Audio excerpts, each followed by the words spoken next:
அஸ்ஸலாமு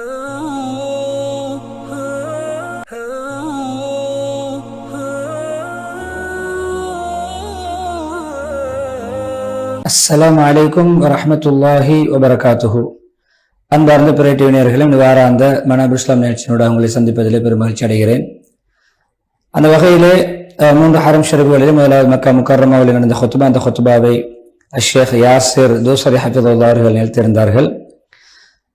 சென்ற வாரம் அந்த ஹுத்பாவுடைய தலைப்பு, அதாவது துல்ஹிஜ்ஜாவுடைய முதல் 10 நாட்களுடைய சிறப்பம்சங்கள், அதில் மிக முக்கியமான அமல்கள் என்ற தலைப்பிலே ஹம்து ஸலவாத், தக்வாவுடைய வசத்துக்கு பின்னால் முஸ்லிம்களே பொதுவாக அடியார்களுக்கு அல்லாஹ் புரிந்திருக்கின்ற மிக பெரும் அருள்களில் ஒன்றுதான் காலங்களை, இடங்களை, நேரங்களை அல்லாஹ் ஒன்றை விட ஒன்றை சிறப்பாக்கி ஏற்றத்தாழ்வாக்கி வைத்திருக்கிறான். சில மாதங்கள், சில நாட்களுக்கு மிக சிறந்த நல்ல உபரிவிதமான சிறப்புகளை வைத்திருக்கிறான். அதே போன்றுதான் அதே தோரணை நாம் இருக்கின்ற இந்த துல்ஹிஜ்ஜாவுடைய நாட்கள், துல்ஹிஜ்ஜாவுடைய சென்ற வார ஹுத்பா, அதாவது நாம் இப்பொழுது அதை ஆரம்பித்து 10 நாள் அனுமதித்திருக்கிறோம். அந்த 10 நாளில் அல்லாஹ் வழங்குகின்ற அருட்கொடைகள், பாக்கியங்கள், நன்கொடைகள் ஏராளம். அதை பொதுவாக நம்மளுடைய நறுமணங்களை நுகர்கிறோம். அதே நேரம் நாம் அவருடைய தென்றல் காற்றின் அந்த நறுமணத்தை சுவாசிக்கிறோம். அது அல்லாஹ்விடத்தில் மிக சிறந்த நாள், உயர்ந்த நாள், கண்ணியமான நாள், அதிகமான கூலிகளை பெற்றுத்தரக்கூடிய நாட்கள். மோமின்களுக்கு நன்மைகளை சம்பாதிப்பதற்கான ஒரு பருவகாலம், ஒரு சிறந்த சந்தர்ப்பம். அந்தஸ்து உயர்த்தப்படுவதற்கும் பாவங்கள் எல்லாம் அளிக்கப்பட்டு நன்மைகள் கிடைப்பதற்கான உன்னதமான சந்தர்ப்பங்கள் தான் இந்த நாட்களில் நமக்கு வழங்கப்பட்டிருக்கின்றன. விடுபட்ட நல்லமல்களை புதிதாக ஆரம்பித்து தொடர்ச்சியாக செய்ய துவங்குவது, அதே போல துஆக்கள் ஏற்றுக்கொள்ளப்படக்கூடிய காலம், பரக்கத்துகளும் ரஹமத்துகளும் சரிவாக நம் மீது கொட்டப்படுகின்ற வழங்கப்படுகின்ற காலம். ஏன் தெரியுமா அவ்வளவு கண்ணியம்? அல்லாஹ் அந்த நாட்களிலே சத்தியம் செய்திருக்கிறான். ஃபஜ்ர் மீது சத்தியமாக, காலை பொழுது, இந்த 10 தினங்களின் மீது சத்தியமாக. சூரத்துல் ஃபஜ்ர் 1-2 வசனங்கள். எனவே அய்யாமுல் மஅலூமாத், குறிப்பிட்ட சில தினங்கள் இருக்கின்றன. அல்லாஹ் அதை பற்றி அழைக்கின்ற பொழுது, குர்ஆனிலே விவரிக்கின்ற பொழுது, அவர்கள் தங்களுக்கு உரிய லாபங்களை, நலன்களை, பிரயோசனமான விடயங்களை அவர்கள் அடைந்து அந்த இடங்களுக்கு சமூகம் அளித்து அல்லாஹ்வை அதிகம் திக்ர் செய்து இப்படியான 2 அமல்களை குறிப்பிட்ட நாட்களிலே, ஹஜ்ஜுடைய அந்த தினங்களிலே செய்வதற்காக என்று ஹஜ் 28வது வசனத்தில் அல்லாஹ் சொல்லியிருக்கிறார். எனவே அது மிக உன்னதமான, உயர்ந்த தென்றல் காட்டு வீசுகின்ற பெருமதியான காலங்கள். அதே போன்று உள்ளங்கள் எல்லாம் செழிப்பாக்கப்படுகின்ற மிக தூய்மையான நாட்கள். அதில் அமல் செய்வது பரக்கத்துக்குரியது, ரஹ்மானுக்கு மிக உவப்பானது. எனவே நாட்களிலே இந்த நாட்களுக்கு ஒப்பான எந்த நாட்களும் கிடையாது. அதற்கு கிடைக்கின்ற கூலிகளுக்கு ஈடான எந்த நாட்களுமே கிடையாது. இப்னு அப்பாஸ் அறிவிக்கக்கூடிய ஹதீஸ், முஹம்மது ஸல்லல்லாஹு அலைஹி வஸல்லம் சொன்னார்கள், நாட்களிலே அல்லாஹ்வுக்கு நல்லமல் செய்வதற்கு மிக உவப்பான தினங்கள் இந்த 10 தினங்களை தவிர வேறு தினங்கள் கிடையாது. துல்ஹிஜ்ஜாவுடைய 10 தினங்கள். கேட்டார்கள், யார் சொல்லலாம், சென்ற வார ஹுத்பாக்களிலும் ஞாபகப்படுத்தப்பட்டன. அல்லாஹ்வுடைய பாதையில் போராடுவதை விட, அறப்போரை விட சொன்னார்கள், அறப்போரை விட சிறந்ததான் ஒரு மனிதர் சென்று அவர் திரும்பவில்லை, உயிரை தியாகம் செய்கிறார். அப்படியான ஷஹீதை தவிர வேறு நபர்கள் போருக்கு சென்று திரும்புவதையும் இந்த நாட்களில் செய்கின்ற அமல்களையும் ஒப்பிட்டு பார்க்கின்ற பொழுது இந்த நாட்களில் செய்கின்ற அமல்கள் சிறந்தது. ஒன்றை விளங்க வேண்டும், போராடுவது, அறப்போர் செய்வது மிக உன்னதமான ஒரு அமல். என்னாலும் இந்த நாட்களில் அதை விட ஒப்புக்குரிய, அதை விட, ஏன் இந்த நாட்களிலே போர்களில் ஈடுபட முடியாது, தற்பாதுகாப்புக்காக வேண்டி ஈடுபடுகின்றவைகளை தவிர நாம போர் தொடுக்க முடியாது. எனவே அமல்கள் மூலம் அல்லாஹ்வுடைய உவப்பையும் அன்பையும் பெற்றுக்கொள்வோம் என்ற கருத்து தான் அந்த ஹதீஸில் சொல்லப்படுகிறது. மோமின்களே, இந்த தினங்கள் மிக சிறப்பான விடயங்களை கொண்டு பிரத்யேகமாக்கப்பட்டிருக்கின்றன. ஏன் தெரியுமா? பிரதானமான இபாதத்துகள், வணக்க வழிபாடுகள் அதில் ஒன்றிணைகின்றன. ஏனையவர்களில் அப்படி ஒன்றிணைவது கிடையாது. பாருங்கள், ஏனைய அமல்கள் வேறு எந்த காலங்களிலும் எல்லா இஸ்லாத்துடைய கடமைகளும் நிறைவேற்றப்படுவது கிடையாது. அது என்னவென்றால், 50 கடமைகளிலே ஹஜ்ஜுடைய அமலை எந்த காலத்திலும் நிறைவேற்ற முடியாது. அது குறிப்பிட்ட நாட்கள், மாதம் இருக்கிறது. அப்ப இஸ்லாத்துடைய 50 கடமைகள், ஏனைய அமல்கள் எல்லாம், நோன்பு உட்பட, ஜக்காத்து, குறுக்கு சதக்கா விடயங்கள், தொழுகை, இது போன்ற விடயங்கள் எல்லாத்தோடும் ஹஜ் இணைகிறது. எனவே 50 கடமைகள் பரிபூர்ணமாக நடைபெறுகின்ற காலம் என்பதுதான் இந்த ஹதீஸ் சொல்ல வருகின்ற விடயம். எனவே நபி ஸல்லல்லாஹு அலைஹி வஸல்லம் அவர்கள் அதில் தொடராக பல அமல்களில் ஈடுபட்டிருக்கிறார்கள். இஹ்லாஸோடு ஈடுபடுவது கட்டாயம். புதிய நல்ல நியத்துகள், எண்ணங்களை கொள்வது கட்டாயம். 2 மூலம் தான் அமல்கள் ஏற்றுக்கொள்ளப்படும். என் ஹதீஸுல் குத்ஸியிலே வந்திருக்கின்ற ஒரு விடயம்தான், நான் எனக்கு இணை வைக்கின்றவர்களுடைய இணையை விட்டு தேவையற்றவன். யாராவது ஒருவர் நல்ல அமலை செய்து அதில் எனக்கு யாராவது இணை வைப்பார் என்றால் அவரையும் அவருடைய இணை வைப்பையும் நான் உதாசீனம் செய்து விடுவேன், அவர் புறக்கணித்து விடுவேன், அதை புறமறுத்து விடுவேன். முஸ்லிம் ரஹிமஹுல்லாஹ் ஆயிஷா ரலியல்லாஹு அன்ஹா அவர்கள் கூறிய ஹதீஸ் நபி ஸல்லல்லாஹு அலைஹி வஸல்லம் சொன்னார்கள், எங்களுடைய முறைப்படி எங்களுடைய கட்டளைப்படி அமையாத எந்த அமலையும் யார் செய்தாலும் அது புறக்கணிக்கப்படும், அது ரத்து செய்யப்படும். முஸ்லிம் ரஹிமஹுல்லாஹ். இந்த அமல்களிலே பொதுவாக முதலாவதாக கத்தீப் சொல்கிறார்கள், தூய தௌபாவை நாம் மிக சீக்கிரமாக மேற்கொள்ள வேண்டும், அல்லாஹ் பக்கம் மீள வேண்டும். ஈமான்தாரிகளே, அல்லாஹ் பக்கம் உண்மையான கலப்பற்ற தூய்மையான தௌபா செய்யுங்கள், பாவமீட்சி பெறுங்கள். தஹரீம் 8வது வசனம். அதே போன்று முஸ்லிம் இது 2வது தொழுகை, கடமையான ஃபர்லான வணக்க வழிபாடுகளிலே தொழுகைகளிலே பேணுதலாக இருப்பது கடமை. ஸலாத் கடமையான தொழுகை, ஜகாத் அதே போன்று நோன்பு, ஹஜ் கடமையானவர் செய்ய வேண்டும். இதன் அல்லாஹ்வின் பக்கம் நாம் நெருங்குவதற்கு உன்னதமான அமல்கள், கடமையாக்கிய ஃபர்லான அமல்கள். அல்லாஹ் சொல்கிறார், என்னுடைய அடியான் எனக்கு நான் அவன் மீது கடமையாக்கிய அமல்கள் மூலமே அன்றி அதைவிட சிறந்த ஒப்பான ஒன்றை கொண்டு என் பக்கம் நெருங்க முடியாது. என் அர்த்தம், நான் அவன் மீது கடமையாக்கிய கடமைகளை செவ்வனை நிறைவேற்றுகின்ற பொழுது அது என்னுடைய அன்புக்கு பாத்திரமானவனாக அவனை மாற்றும். புகாரி ரஹிமஹுல்லாஹ் ரிவாயத்.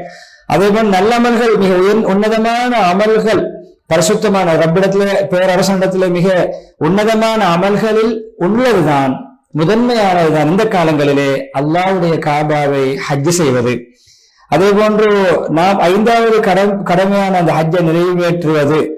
மக்கள் மீது அல்லாஹ்வுக்காக வேண்டி முடியுமானவர்கள், சக்தி படைத்தவர்கள், வசதி படைத்தவர்கள், உடலாரோக்கியம் பெற்றவர்கள் அந்த காபாவை ஹஜ் செய்வது கடமை. ஆல இம்ரான் 97வது வசனத்தை ஓதி. எனவே இந்த ஹாஜியுடைய உள்ளங்கள் எல்லாமே பாருங்கள் காபாவை நோக்கி வந்திருக்கின்றன. அதே போன்றவுடைய பல தூது கோஷ்டிகளாக, விருந்தாளிகளாக எல்லா திக்கு திணைகளும் வந்திருக்கிறார்கள். இப்ராஹிம் அலைஹிஸ்ஸலாத்தின் மூலம் அல்லாஹ் அந்த அழைப்புக்கு பதிலளிக்கும் முகமாக, பிரகடனத்துக்கு பதிலளிக்கும் முகமாக மக்களுக்கு மத்தியில் ஹஜ்ஜுடைய பிரகடனம் செய்யுங்கள், அழைப்பு கொடுங்கள். கால்நடையாக வாகனங்களிலே ஒவ்வொரு திக்கு முனைகளிலிருந்தும் மூளை முடுக்குகளிலிருந்தும் அவர்கள் ஹஜ்ஜுக்காக வந்து என்னை நாடி அந்த காபாவை நாடி வருவார்கள் என்று அல்லாஹ் சொன்னான்.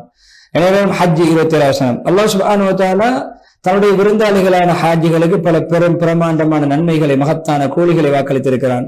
அதே போன்று அபூ ஹுரைரா அறிவிக்கிற ஹதீஸ் தான், யாராவது இந்த காபாவை ஹஜ் செய்கிறார், அனுமதிக்கப்படாத தடுக்கப்பட்ட எந்த விடயத்தையும் பாவங்களையும் செய்யாமல், அதே போன்று அனுமதிக்கப்படாத விடயங்களை தவிர்த்து முறையாக ஹஜ் செய்தால் அவருடைய தாய் அவரை பெற்ற தினத்திலே தான் பிறந்த நாளில் எப்படி தூய்மையானவராக இருந்தாரோ, பாவமற்றவராக இருந்தாரோ அப்படி அவர் திரும்பி செல்வார். புகாரி முஸ்லிம் ரஹிமஹுல்லாஹ். அதே அல்லாஹ்வுடைய அடியார்கள் அறிந்து கொள்ளுங்கள், ஹஜ் என்பது 1000 தடவையாவது செய்ய வேண்டிய கட்டாய கடமை ஒவ்வொரு முஸ்லிம் மீதும், வசதி படைத்தவர் மீதும். எனவே இது நிறைவேற்றுவதற்கு நீங்கள் விரைந்து செயல்படுங்கள், கடமையாகினால் தாமதிக்க வேண்டாம். நீங்கள் உங்களுடைய ஆயுள் முடிய முன்னால் இதை நீங்கள் அறிந்து கொள்ளுங்கள். இப்னு அப்பாஸ் அறிவிக்கிற ஹதீஸ், ரசூலுல்லாஹி ஸல்லல்லாஹு அலைஹி வஸல்லம் சொன்னார்கள், ஹஜ்ஜை நீங்கள் தீவிரப்படுத்துங்கள், வசதி வந்தால் உடன்பாடு வந்தால் செய்து கொள்ளுங்கள், பிற்போட வேண்டாம், அவருடைய கடமை நிறைவேற்றுங்கள். ஏன் தெரியும், உங்களுக்கு ஒருவருக்கு தெரியாது பிற்போடுவதனால் தனக்கு எதிர்காலத்தில் என்ன நடக்கும் என்று. அடுத்த வருஷம் செய்வோம், அதுக்கு அடுத்த வருஷம் செய்வோம் என்று பிற்போடுவதன் மூலம் இடையில என்ன இடையூறுகள் ஏற்படும், தங்கடங்கள் ஏற்படும், தடங்கல்கள் ஏற்படும் என்பது உங்களில் யாருக்கும் தெரியாது. எனவே வசதி வந்து விட்டால் போக முடியுமானால் போய்கொள்ளுங்கள், தாமதிக்க வேண்டாம். அஹ்மது. எனவே இறுதிக்கட்டு அடைகிறார்கள். அதாவது இந்த காலத்துல சக்தி, அதுக்கு வசதி வாய்ப்பு, உடன்பாடு உள்ளது என்பதற்கான அடையாளங்கள் ஒன்றுதான் ஹஜ்ஜுடைய அனுமதியை பெறுவது.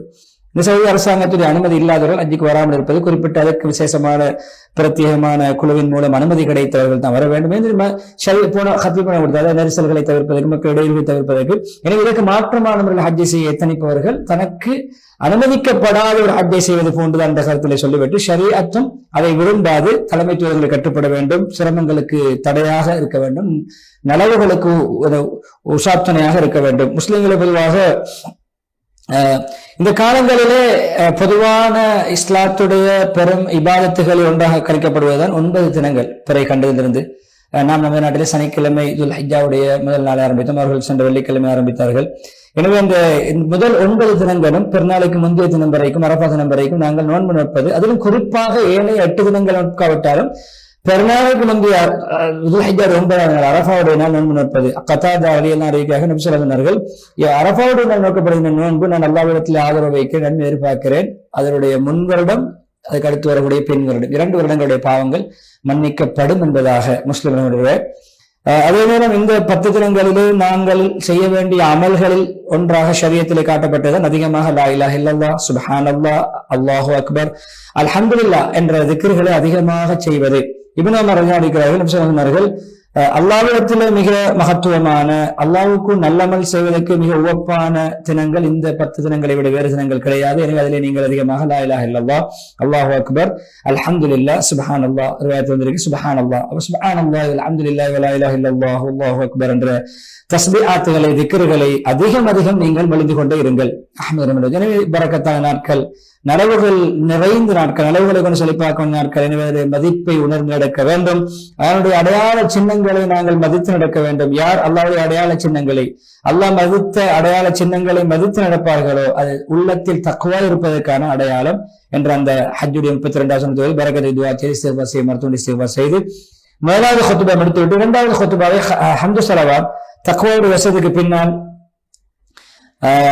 முஸ்லிம்களே பொதுவாக முஸ்லிம்கள் நல்லமல்கள் மூலம் பொதுவாக அல்லாஹ்வை அடைய வேண்டிய காலத்தில் இறுதி கட்டத்திலே செய்ய வேண்டிய பெருநாளுடைய தினங்களுக்கு பின்னால் செய்யக்கூடிய அமல்கள் தான் 10ஆம் நாள் ஆரம்பித்து பெருநாள் தொழுகையோடு ஆரம்பித்து பெருநாளைக்கு பின் வருகின்ற ஐயாமு தஷ்ரீக் 3 நாட்கள் பூர்த்தியாக சூரியன் மறையும் வரைக்கும் நாம் செய்கின்றோம். மொத்தமாக 4 தினங்கள் நமக்காக ஒதுக்கப்பட்டிருக்கின்றன. நமது நாட்டு நிலைமைகளை கவனித்துக் கொள்ள வேண்டும். நாட்டில் அறுக்க முடியாத போயா தினங்கள் போன்ற தான் நாட்கள் வரும்பொழுது ஏனைய நாட்களை விட்டு அந்த நாளில் அறுத்து பிரச்சனைகளுக்கு ஆளாகக்கூடாது. அதை நாம் பார்த்துக் கொள்ளணும். இஸ்லாத்திலே தடை கிடையாதுதான் என்றாலும் நாட்டுடைய சட்டத்தை, பிற மதத்தவர்களுடைய உணர்வுகளை நாங்கள் மதித்து நடக்க வேண்டும். அதில் பேணுதல் காட்ட வேண்டும். அவர்கள் பொதுவாக உலக மக்களுக்கு சொல்கிறார்கள், அந்த நாட்களில் உதுஹியா கொடுப்பது, உதுஹியா கொடுக்க நியத்து வைத்தவர் ஆரம்பத்தில் நாங்கள் அப்படித்தான் கடைபிடித்து வருகிறோம். எப்பொழுது நியத்து வைத்தோம், எப்பொழுது முடிவெடுத்தோம், அப்பொழுது முடிகள் நகங்களை களையக்கூடாது உல்ஹியா கொடுக்கும் வரைக்கும். உம்மு சலமா விளையாடிக்கக்கூடிய ஹதீஸ், நபி ஸல்லல்லாஹு அலைஹி வஸல்லம் சொன்னார்கள், துல்ஹிஜ்ஜாவுடைய பிறையை கண்டு உங்களுக்கு ஒருவர் உல்ஹியா கொடுக்க நாடினால் அவர் முடியையும் நகத்தையும் களையாமல் தவிர்த்து கொள்ளட்டும். முடி வெட்டாமல் நகம் வெட்டாமல் தவிர்த்து கொள்ளட்டும். அலைமுடியை பிடுங்குவது, தேவையில்லாமல் முடியை பிடுங்குவது அகற்றுவதிலே சேரும்.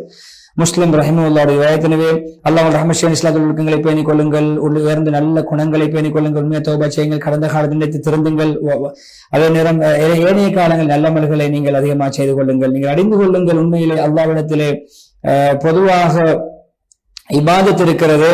அல்லாஹ்வுக்கு அடிபணிந்து வணக்க வழிபாடுகள் ஈடுபடுவது, அல்லாஹ் வணக்க வழிபாடுகள் ஈடுபடுகின்ற வணக்கசாலிகளை கண்ணியப்படுத்துவான், சிறந்த மரியாதைகள் அல்லாஹ்களை கொடுப்பான், தக்வாதாரங்களை உயர்த்துவான். எனவே நன்மாராயம் உங்களுக்கு சுபசோபனம் உண்டாக இப்படியான நாட்களிலே 10 தினங்களிலே நல்லமல்களிலே திக்ர், திலாவத், சதகா, தௌபா, இப்படியான குறிப்பா ஹஜ் இப்படியான அமல்கள் செய்கின்றவர்கள் சுபசோபனம்.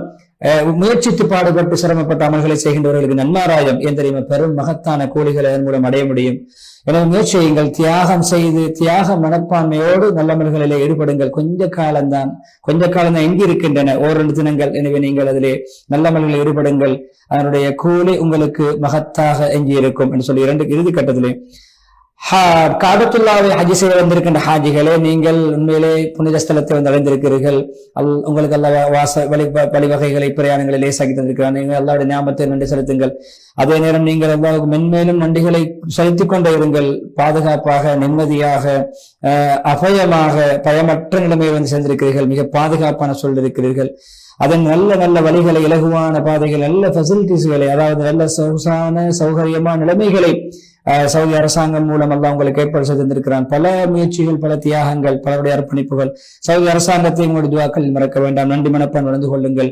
அந்த சவுதி அரசாங்கத்தில் இருக்கின்ற அந்த அதிகாரிகள், அந்த மன்னருட்படையணி உதவியாளர்களுக்கெல்லாம் நாம் துஆ செய்ய வேண்டும். அவர்கள் யாரெல்லாம் எந்தெந்த பணிகளில் ஈடுபடுகிறார்கள் அவர்களுக்கான துஆ செய்ய வேண்டும் என்று அவர்களுடைய நன்றி மனப்பான்மையோடு ஞாபகப்படுத்திவிட்டு இறுதி கட்டத்திலே நாங்கள் துஆவை கெஞ்சி பச்சாதாபப்பட்டு கேட்க வேண்டும். உலக மக்களுக்கும் குறிப்பாக இந்த ஊருடைய சவுதி அரசாங்கத்துடைய சவுதி அரசு அதிகாரிகளுக்கு அவர்கள் நல்ல பணிகளை, நல்ல சேவைகளை முன்வைத்திருக்கிறார்கள், உயர்ந்த அர்ப்பணிப்போடு செயல்படுகிறார்கள். எனவே அப்படியான விடயங்களில் ஈடுபடுவதோடு பொதுவாக அவர்களுக்கு அல்லாஹ் சார்பாகவும் ஹஜ்ஜாஜ் சார்பாகவும் அல்ல மகத்தான கூலியை கொடுப்பானாக, முஸ்லிம்கள் இஸ்லாம் சார்பாக கொடுப்பானாக என்று சொல்லி துஆ செய்து அவருடைய முயற்சிகளை, தியாகங்களை, சேவைகள் அல்லாஹ் கபூல் செய்வானாக. அவருடைய நன்மைகள் நிற்கப்படுகின்ற தராசியிலே பரிபூர்ணமாக அந்த அமல்களை நிற்பானாக என்று சொல்லி அவர்களை நன்றி மனப்பான்மையோடு ஞாபகப்படுத்தி துஆ செய்யுமாறு வேண்டிக் கொண்டு துஆ செய்து ஸலவாத் சொல்லி நீண்ட துஆ பிரார்த்தனையுடைய யாசிர் தூசரி ஹஃபிதுல்லாஹ் அவர்கள் மக்கா முக்கர்ரமாவுடைய அந்த ஹுத்பாவுக்கு முற்றுப்புள்ளி வைக்கிறார்கள். விளம்பர இடைவேளை தொடர்ந்து மதீனா முனவ்வராவுடைய ஹுத்பாவின் மொழிபெயர்ப்பை இன்ஷா அல்லாஹ் நாம் பார்க்கலாம்.